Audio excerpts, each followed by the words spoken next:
पहले दिन माँ शैलपुत्री की पूजा की जाती है। तिथि देखिए 19 मार्च 2026 नवरात्रि के पहले दिन माँ शैलपुत्री की पूजा की जाती है। ये पर्वतराज हिमालय की पुत्री है, इसीलिए शैलपुत्री नाम रखा गया, शैलपुत्री। और शक्ति या स्थिरता का प्रतीक मानी जाती है। इनकी पूजा से जीवन में दृढ़ता और शांति आती है। भोग गाय का घी। देखिए दूसरा दिन माँ ब्रह्मचारिणी, तिथि 20 मार्च 2026 दूसरे दिन माँ ब्रह्मचारिणी की आराधना की जाती है। ये तप, त्याग और संयम का स्वरूप है। इनकी कृपा से आत्मबल और धैर्य की प्राप्ति होती है। भोग इनका जो है शक्कर और पंचामृत है। उस दिन माँ ब्रह्मचारिणी का शक्कर और पंचामृत, जो पंचामृत होता है ना, उसका भोग। तीसरा दिन देखिए माँ चंद्र घंटा, हाँ तिथि 21 मार्च को यानी 21 मार्च 2026 को तीसरे दिन माँ चंद्र घंटा की पूजा होती है। माथे पर अर्धचंद्र धारण करने वाली ये देवी साहस और विनम्रता, निर्भयता का प्रतीक है।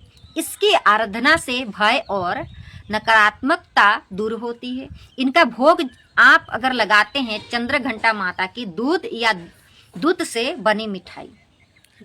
चौथे दिन देखिए, चौथा दिन माँ कुष्मांडा, तिथि है 22 मार्च 2026। चौथे दिन माँ कुष्मांडा की पूजा की जाती है।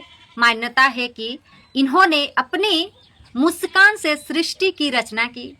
इनकी कृपा से स्वास्थ्य, ऊर्जा और समृद्धि प्राप्त होती है। भोग इनका है मालपुआ।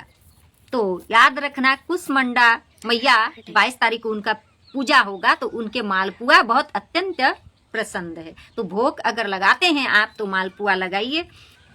पांचवा दिन माँ स्कंद माता, तिथि 23 मार्च 2026। पांचवें दिन माँ स्कंद माता की पूजा होती है। क्यों? ये भगवान कार्तिकेय की माता हैं और वात्सल्य का प्रतीक है। इनकी पूजा से संतान, सुख और बुद्धि की प्राप्ति होती है। तो इनका भोग क्या है? उस दिन जो स्कंद माता है, स्कंद माता केला का भोग लगाइए, उनको अत्यंत प्रिय है। सातवें दिन माँ कालरात्रि, सातवां दिन जो है कालरात्रि, तिथि 25 मार्च 2026। सातवें दिन माँ कालरात्रि की पूजा होती है। ये भय, अज्ञात और नकारात्मक शक्तियों का नाश करती है। इनकी कृपा से शुभ, बाधा और डर समाप्त होती है। भोग गुड़ है, तो माँ कालरात्रि की भोग क्या है? गुड़ का भोग लगाइए। आठवां दिन माँ महागौरी, तिथि 26 मार्च 2026। आठवें दिन माँ महागौरी की पूजा की जाती है। इनका स्वरूप अत्यंत शांत, पवित्र और उज्जवल है। इनकी पूजा से जीवन में शांति और सुख समृद्धि आती है। भोग जो है नारियल है, तो उस दिन अगर आप भोग लगाते हैं तो नारियल का भोग लगाइए। जय सियाराम। चैत्र नवरात्रि की पूजा विधि: सुबह ब्रह्म मुहूर्त में उठकर स्नान करें और स्वस्थ और स्वच्छ अधिमानत लाल या पीले वस्त्र धारण करें। पूजा स्थान को साफ कर लाल कपड़ा बिछाएं।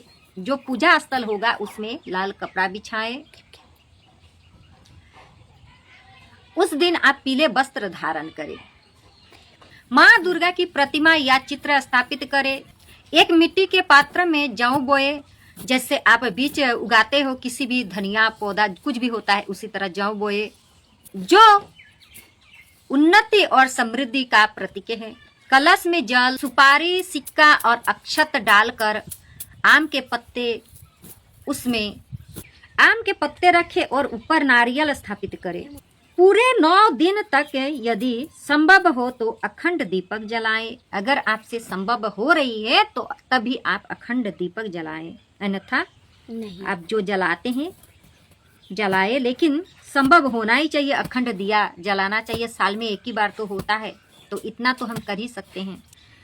अखंड दीपक जलाएं। प्रतिदिन दुर्गा सप्तशती का पाठ करें और ओम ऐं ह्रीं क्लीं चामुंडाए बीचे मंत्र का जाप करें, अंत में आरती और प्रसाद वितरण करें।